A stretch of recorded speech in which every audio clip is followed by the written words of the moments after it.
بسم اللہ الرحمن الرحیم۔ السلام علیکم تمام سننے والوں کو خوش آمدید میرے چینل سچی آپ بیتی پر۔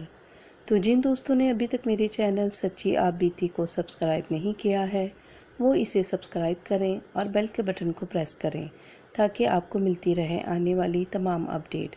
اور جو دوست ابھی میرے چینل پر نئے آئے ہیں انہوں نے میرے چینل کو بھی جوائن کیا ہے، میں ان کو دل سے خوش آمدید کہتی ہوں۔ اور جو دوست بھی اپنی سچی آپ بیتی میرے ساتھ شیئر کرنا چاہتے ہیں وہ انسٹاگرام پر آ کر اپنی سچی آپ بیتی میرے ساتھ شیئر کر سکتے ہیں۔ آج میں اپنے دوستوں کے ساتھ حضرت موسیٰ علیہ السلام کا قصہ شیئر کرنے جا رہی ہوں۔ حضرت موسیٰ علیہ السلام کا تعلق اسرائیلی گھرانے سے تھا۔ ان کے ماننے والے آج بھی لاکھوں کی تعداد میں موجود ہیں۔ اسرائیل کے نام سے اپنا ایک علیحدہ وطن قائم کر لیا ہے۔ قرآن کریم میں بھی حضرت موسیٰ علیہ السلام کا تفصیلی ذکر ہے۔ حضرت موسیٰ علیہ السلام جس خاندان میں پیدا ہوئے اس کا نام بنی اسرائیل ہے۔ اس خاندان کا سلسلہ پشت در پشت حضرت یعقوب علیہ السلام سے جا ملتا ہے۔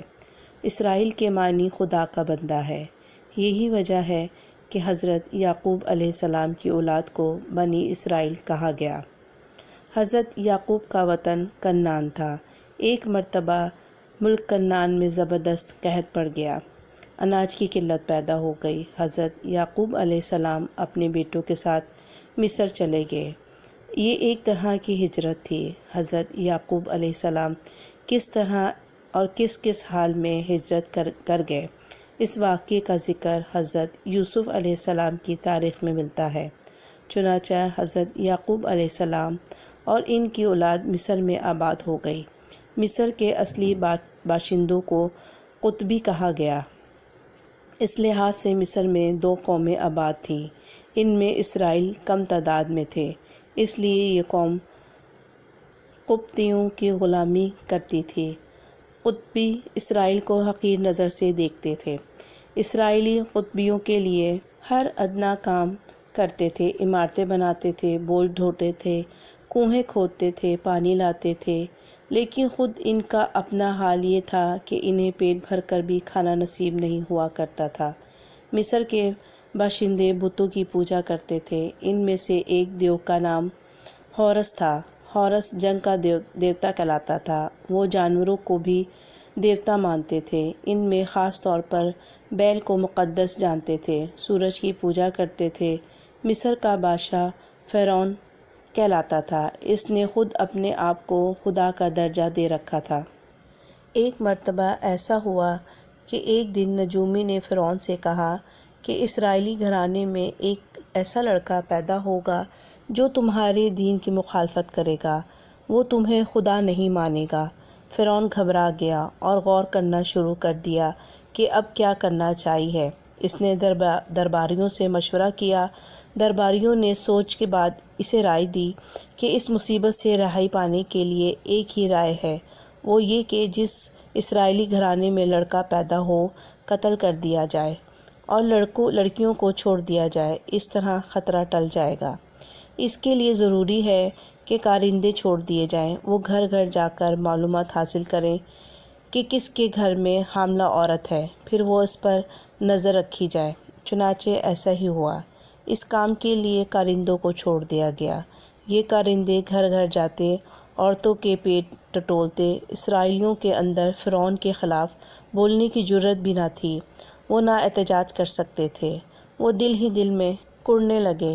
ان تمام پیش بندیوں کے باوجود اسرائیلیوں کے گھرانے میں عمران نامی ایک شخص کے ہاں لڑکا پیدا ہوا۔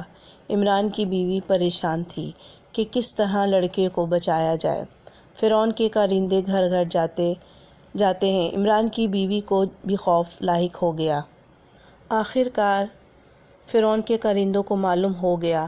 وہ اچانک دروازے پر دستک دینے لگے۔ عمران کی بیوی سمجھ گئی۔ اس نے فوراً بچے کو جلتے ہوئے تندور کے اندر ڈال دیا۔ اس طرح فرعون کے آدمیوں کو شک بھی نہیں ہوگا۔ پھر گھر کا دروازہ کھول دیا۔ کارندے گھر کے اندر گھس آئے، ہر طرف دیکھا، کونے کھدروں میں جھانکا، بچہ کہیں بھی نظر نہیں آیا۔ پھر وہ لوگ واپس چلے گئے۔ عمران کی بیوی کو پختہ یقین تھا کہ بچہ جل کر بھسم ہو چکا ہوگا۔ اس نے دل پر ہاتھ رکھ کر فوراً تندور میں دیکھا تو خوشی کے مارے اچھل پڑی۔ بچہ آگ میں زندہ سلامت تھا۔ فوراً بچے کو آگ سے نکالا۔ بچہ پوری طرح محفوظ تھا، جسم کا کوئی بھی حصہ نہیں جلا ہوا تھا۔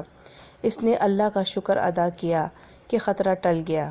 اللہ نے عمران کی بیوی کے دل میں یہ بات ڈال دی کہ بچے کو دودھ پلا کر اور کپڑے پہنا کر صندوق میں بند کر دے، دریائے نیل میں بہا دے۔ عمران کی بیوی نے ایک خاص قسم کا صندوق تیار کیا جس میں پانی داخل ہونے کا کوئی راستہ نہیں تھا۔ بچے کو دودھ پلایا اور کپڑے پہنا کر صندوقچے میں ڈال دیا اور اطمینان کے ساتھ دریائے نیل کی سطح پر ڈال دیا۔ عمران کی ایک بیٹی تھی جس کا نام مریم تھا۔ ماں نے بیٹی سے کہا کہ اس صندوقچے کو ساتھ ساتھ دریا کے کنارے چلو اور یہ دیکھتی رہو کہ صندوقچہ کہاں پہنچا۔ چنانچہ مریم نے ایسا ہی کیا۔ صندوق پانی کے بہاؤ کے ساتھ ساتھ بہتا رہا۔ اسی دریا سے ایک اور شاخ فرعون کے محل کے احاطے میں نکل گئی۔ صندوق محل کے احاطے میں داخل ہو گیا، عین محل کے سامنے رک گیا۔ فرعون اپنی بیوی کے ساتھ بیٹھا ہوا تھا۔ صندوق پر دونوں کی نگاہ پڑی۔ مریم سب کچھ دیکھتی رہی۔ جیسے ہی صندوق فرعون کے محل کے پاس رکا، مریم واپس لوٹ گئی، اپنی ماں کو سارا ماجرا سنا دیا۔ فرعون نے صندوق نکالا۔ جب کھول کر دیکھا تو ایک خوبصورت بچہ ہاتھ پاؤں پٹک رہا تھا۔ دونوں حیرت میں پڑ گئے اور ایک دوسرے کا منہ تکنے لگے۔ پھر فرعون نے کہا کہ بچہ اسرائیلی معلوم ہوتا ہے، اسے مار دینا چاہیے۔ اس پر فرعون کی بیوی نے مشورہ دیتے ہوئے کہا کہ ہمارا کوئی بچہ نہیں ہے، کیا ہی اچھا ہو کہ اسے پال پوس کر بڑا کیا جائے۔ جب یہ اپنی عمر کو پہنچے گا تو ہماری تمام عادتیں اور مزاج اپنا لے گا، اسے ہم اپنا بیٹا بنائیں گے۔ فرعون نے بیوی کی باتوں کو غور سے سنا اور مان گیا۔ دونوں نے بچے کو اٹھا لیا اور پرورش کرنے لگے، لیکن بچہ دودھ نہیں پی رہا تھا۔ پرورش کے لیے بہت سی دائیاں عورتیں بلائی گئیں، لیکن بچے نے کسی کا دودھ نہیں پیا۔ مریم نے فرعون کی بیوی سے کہا کہ ایک دائی میں لاؤں گی، چنانچہ اس کا دودھ پیے گا، مجھے اجازت دو۔ فرعون کی بیوی مان گئی اور کہا کہ ایسی ہی دائی لے آؤ جو بچے کو دودھ پلانے کے معقول معاوضہ دوں گی۔ مریم فوراً اماں کے پاس گئی اور خوشخبری سنائی اور ماں کو ساتھ لے آئی۔ عمران کی بیوی فرعون کے محل پہنچ گئی، بچے کو سینے سے لگایا۔ بچے نے خوشی خوشی دودھ پینا شروع کر دیا۔ فرعون کی بیوی بچے کو دودھ پیتا دیکھ کر خوش ہو گئی۔ عمران کی بیوی کو اپنے محل میں ملازمہ رکھ لیا۔ ماں اور بچہ ایک ساتھ رہنے لگے۔ دن گزرتے گئے، حضرت موسیٰ محل کے اندر پرورش پانے لگے۔ جب ان کی عمر 20 سال ہوئی تو فرعون نے شادی کر دی۔ حضرت موسیٰ علیہ السلام اکثر محل سے نکل کر شہر میں ادھر ادھر گھوما کرتے تھے۔ ان کا یہ روز کا معمول تھا۔ ایک روز ایک راستے سے گزر رہے تھے کہ ایک قطبی اسرائیل سے الجھ رہا تھا کہ نوبت مار پیٹ تک پہنچ گئی۔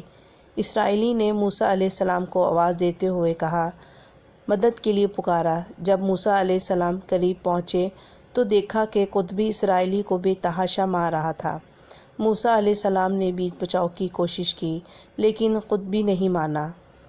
اسی پر موسیٰ علیہ السلام نے قطبی کو ایسا گھونسا مارا کہ وہ بلبلا اٹھا اور ایک لمحے بعد ہی مر گیا۔ اس کے مرنے پر موسیٰ علیہ السلام پریشان ہو گئے اور اسرائیلی سے کہا کہ فوراً چلے جاؤ۔ اس واقعے سے موسیٰ علیہ السلام کو ندامت ہوئی، جان سے مارنے کی نیت نہیں تھی۔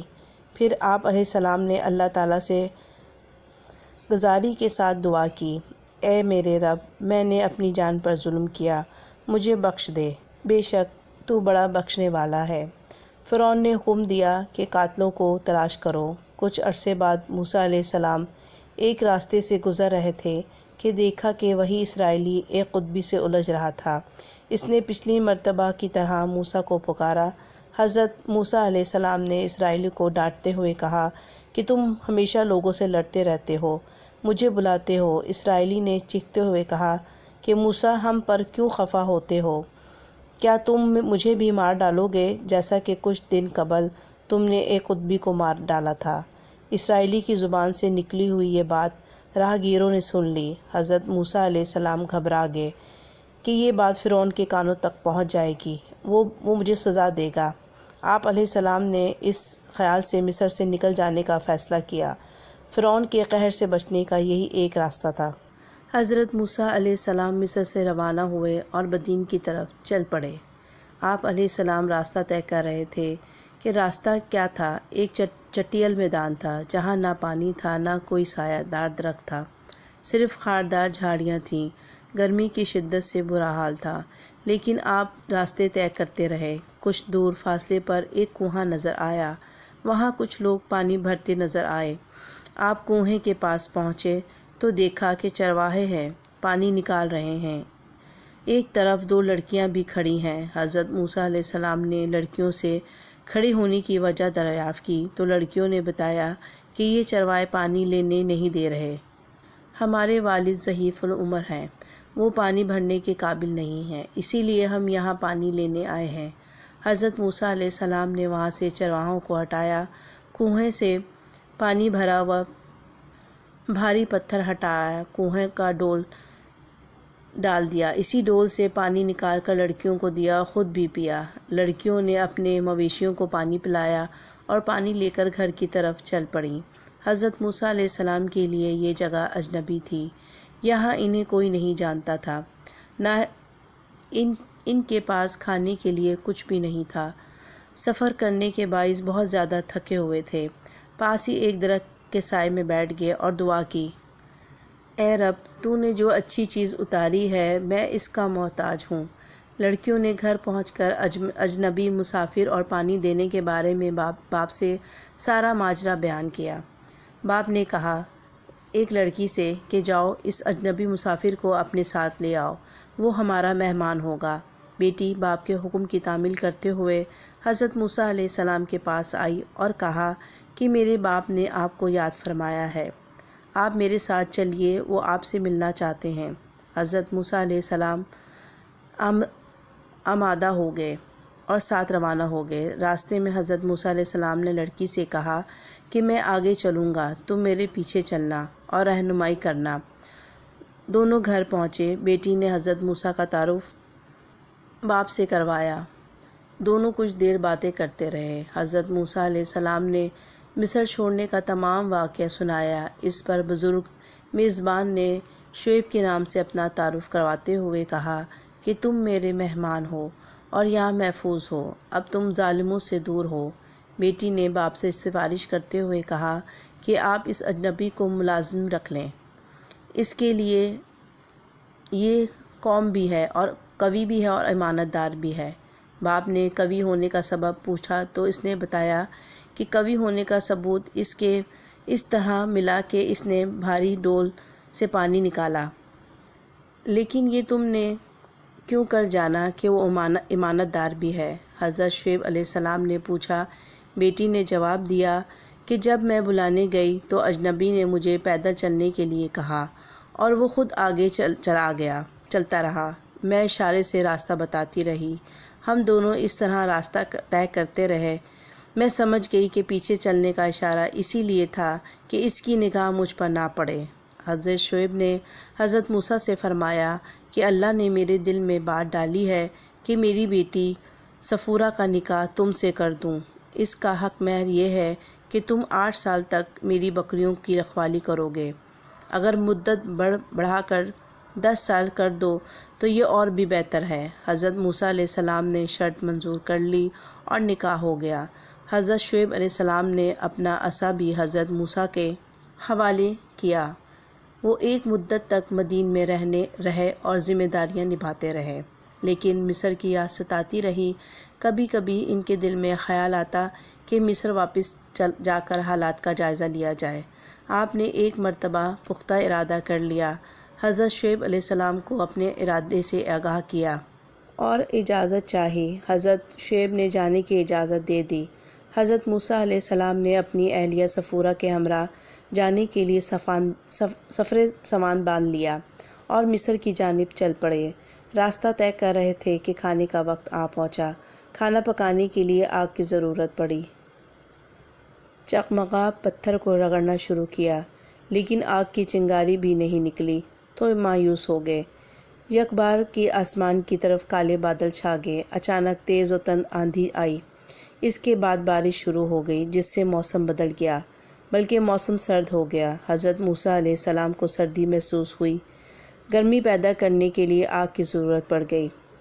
آپ چاروں طرف دیکھنے لگے کہ شاید کہیں آگ نظر آ جائے۔ آپ علیہ السلام نے دیکھا کہ کچھ دور فاصلے پر روشنی دکھائی دینے لگی۔ آپ اپنی بیوی صفورہ سے کہنے لگے کہ یہاں سے کچھ دور مجھے روشنی نظر آ رہی ہے، میں جا رہا ہوں، ہو سکتا ہے وہاں آگ جل رہی ہو، میں آگ لینے جا رہا ہوں۔ آپ اس روشنی کے مقام کی طرف روانہ ہو گئے۔ کچھ دیر بعد وہاں پہنچے۔ قریب جا کر دیکھا کہ ایک پہاڑ اور نزدیک ایک درخت ہے، اس کے پیچھے سے روشنی آ رہی ہے۔ آپ نے غور سے دیکھنا شروع کیا۔ اس مقام سے ایک آواز ابھری۔ آواز میں جاہ و جلال کی کیفیت تھی۔ اے موسیٰ، میں تمام جہانوں کا رب ہوں، تو پاک جگہ پر ہے۔ اس مقام کا نام طوا ہے۔ تو اپنی جوتی اتار کر اس بلندی پر چڑھ جا، یہ طور کا پہاڑ ہے۔ اس پر پراسرار آواز سے آپ شش و پنج میں پڑ گئے۔ کچھ خوف کا احساس ہوا۔ حکم کے مطابق آپ بلندی پر چڑھ گئے۔ پھر آواز گونجی، اے موسیٰ، میں نے تجھے پیغمبری کے لیے چن لیا ہے، میں رب ہوں، میری عبادت کرو، نماز قائم کرو۔ پھر آپ اللہ سے ہم کلام کرتے ہوئے، اسی لیے حضرت موسیٰ کو کلیم اللہ بھی کہا جاتا ہے۔ جو روشنی نظر آئی تھی وہ اللہ کا نور تھا جو کوہ طور پر ظاہر ہوا تھا۔ اللہ نے پھر موسیٰ علیہ السلام سے دریافت کیا، اے موسیٰ، تیرے ہاتھ میں کیا ہے؟ موسیٰ فرماتے ہیں، یہ میرا عصا ہے، اس سے بکریوں کو ہانکتا ہوں، اس سے درختوں سے پتے جھاڑ کر بکریوں کو کھلاتا ہوں۔ پھر اللہ تعالیٰ کی جانب سے حکم ہوا، اس عصا کو زمین پر ڈال دے۔ آپ علیہ السلام حکم کی تعمیل کرتے ہیں۔ عصا سانپ کی شکل اختیار کر لیتا ہے۔ آواز آئی، خوف نہ کھا، اسے اٹھا لے۔ آپ سانپ اٹھا لیتے ہیں، پھر وہ دوبارہ عصا بن جاتا ہے۔ حکم ہوتا ہے کہ فرعون کے پاس جا کر اسے ہدایت کر۔ حضرت موسیٰ علیہ السلام اپنے رب سے فرماتے ہیں، میں ڈرتا ہوں کہ کہیں ایسا نہ ہو کہ مجھے فرعون مار ڈالے۔ پھر آپ اپنے رب سے التجا کرتے ہیں کہ ہارون کو میرا مددگار بنا، اس کی زبان اچھی ہے۔ اللہ نے فرمایا، اے موسیٰ، تجھے اور تیرے بھائی کو قوت بخشے گا، تمہیں لوگوں پر غالب کر دوں گا۔ پھر موسیٰ علیہ السلام نے دعا کی، اے میرے اللہ، میرا سینہ کشادہ کر، میری زبان کی گرہ کھول دے تاکہ میں لوگوں سے بات کر سکوں۔ ہارون میرا مددگار ہوگا۔ اللہ نے فرمایا، تیری حاجتیں پوری ہوئیں۔ حضرت موسیٰ علیہ السلام اپنی بیوی صفورہ کے پاس گئے، تمام واقعہ سنایا اور کہا کہ میں جہاں ہوں اسی جگہ پر قیام کرنا، میں اللہ کا پیغام لے کر فرعون کے پاس جا رہا ہوں۔ آپ عصا لے کر مصر روانہ ہوئے۔ وہاں پہنچ کر اپنے گھر والوں سے ملے، ان سے سارا ماجرا بیان کیا، ہارون کی خوشخبری سنائی۔ دونوں مل کر فرعون کے محل میں حاضر ہوئے۔ اچانک حضرت موسیٰ کو دیکھ کر فرعون چیخ اٹھا اور کہا، اے موسیٰ، تم نے میرے ساتھ اچھا سلوک نہیں کیا، میں نے تمہیں اولاد کی طرح پالا اور بڑا کیا، لیکن تم نے اس کا حق ادا نہیں کیا۔ مجھے معلوم ہوا ہے کہ تم نے ایک شخص کو قتل کیا اور بھاگ گئے، بڑے عرصے تک تم نظر نہیں آئے۔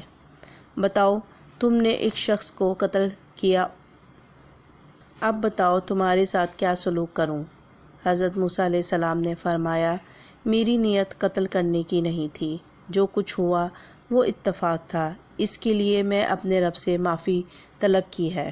میں تو صرف خوف سے بھاگا تھا۔ جب میرے رب نے مجھے پیغمبری عطا کی تو میں تمہیں راہ راست پر لانے کے لیے آیا ہوں۔ حضرت موسیٰ کی زبان باتیں سن کر فرعون نے اپنے مصاحبوں اور درباریوں سے کہا کہ موسیٰ دیوانہ ہو گیا ہے اور عجیب و غریب باتیں کرتا ہے۔ حضرت موسیٰ علیہ السلام نے فرمایا، میں دیوانہ نہیں ہوں، میں سارے جہاں کے خالق خدا کا پیغام لے کر آیا ہوں، وہی پروردگار ہے۔ اگر تمہارے اندر ذرا برابر بھی سمجھ ہے تو سمجھ سکتے ہو۔ فرعون نے دعویٰ کرتے ہوئے کہا کہ میرے سوا اور کون معبود ہو سکتا ہے؟ اگر تم مجھے معبود نہیں سمجھتے تو میں تمہیں قید کر دوں گا۔ فرعون نے حضرت موسیٰ علیہ السلام سے پوچھا، کیا تمہارا پروردگار میری عمر بڑھا سکتا ہے اور تمام دنیا کی بادشاہی مجھے دے سکتا ہے؟ اس پر موسیٰ علیہ السلام نے جواب دیا، میرا پروردگار ہر شے پر قادر ہے۔ خدا نے حضرت موسیٰ علیہ السلام سے فرمایا کہ فرعون سے نرمی سے بات کرو جو دل میں اتر جانے والی ہو۔ فرعون نے پھر سوال کیا، خدا نے تمہیں پیغمبر بنایا ہے، اس کی تمہارے پاس کیا دلیل ہے؟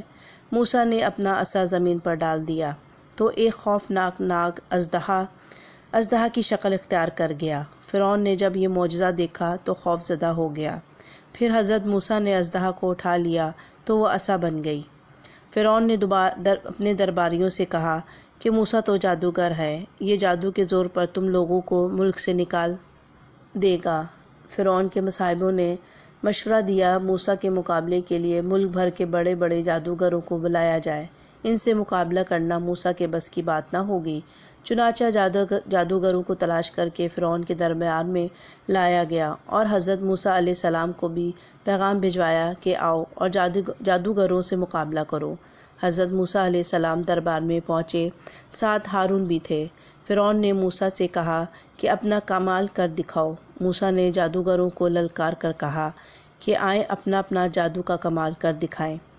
جادوگر اپنے ساتھ رسیاں بھی لائے تھے۔ جادوگروں نے اپنی اپنی رسیاں زمین پر ڈال دیں تو وہ بڑے بڑے سانپ بن گئے، رینگنے لگے۔ حضرت موسیٰ علیہ السلام نے بھی اپنا عصا زمین پر ڈال دیا تو وہ اژدہا بن کر تمام سانپوں کو نگل گیا۔